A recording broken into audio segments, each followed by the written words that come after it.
నిజామాబాద్ జిల్లా బోధన్ పట్టణంలో Lions international district 320D సంస్థలైన Lions club of Bodhan, Lions club of Achanpalli వారి ఆధ్వర్యంలో వినాయక చవితి పర్వదినం సందర్భంగా అంబేద్కర్ చౌరస్తా ప్రాంగణంలో గల అంకు టవర్స్ వద్ద ప్రతి సంవత్సరం లాగే ఈ సంవత్సరం కూడా మట్టి వినాయకులను పూజా సామాగ్రి పంపిణీ చేయడం జరిగింది. ఈ సందర్భంగా పలువురు మాట్లాడుతూ ప్రతి ఒక్కరూ మట్టి వినాయకులను పూజించడం చాలా శ్రేష్టమైనదని, దీనివల్ల పర్యావరణ పరిరక్షణను, జల కాలుష్యంను, వాయు కాలుష్యంను నివారించవచ్చని, పర్యావరణాన్ని కాపాడిన వాళ్ళవుతామని ప్రతి ఒక్కరూ బాధ్యతగా భావించి అందరూ మట్టి వినాయకులను పూజించాలని తెలిపారు. ఈ సందర్భంగా Lions club of past district governor Lakshmi, Bodhan mandal tahsildar Vithal, municipal chairperson Thumu Padma Sharath Reddy, AMC chairman Sandhya Damodar Reddy, Lions Club సభ్యులు బసవేశ్వరరావు, శ్రీనివాసరావు, నాగేశ్వరరావు, చక్రవర్తి, రామకృష్ణ, సాంబిరెడ్డి, లయన్స్ క్లబ్ సభ్యులు, లయన్స్ క్లబ్ ప్రముఖులు పాల్గొన్నారు.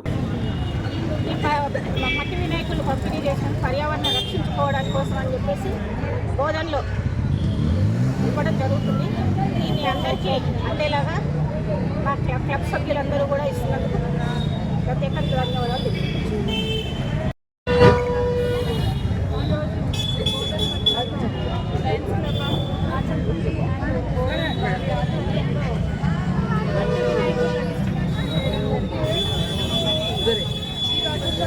ఎంతో ఆరోగ్యం గురించి ఎంత ఆలోచించినా కూడా అనేక రకాల అనారోగ్య రుమాలు పడుతున్నారు.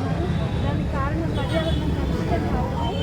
కాబట్టి ఈ విధంగా గత 12 సంవత్సరాల నుంచి కూడా ఈ విధంగా సేవ చేయడం జరుగుతుంది. ఈనాటి మన లయన్స్ క్లబ్ ఆఫ్ ఆచన్పల్లి వారి ఆధ్వర్యంలో ఏదైతే మన మట్టి వినాయకుల పంపిణీ కార్యక్రమం చేపట్టడం జరిగింది.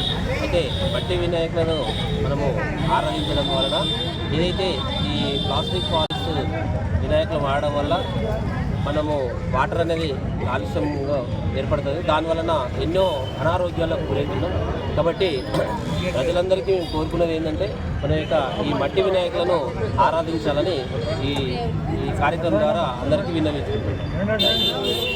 మరిన్ని అప్డేట్స్ కోసం మా ఛానల్ని సబ్స్క్రైబ్ చేయండి.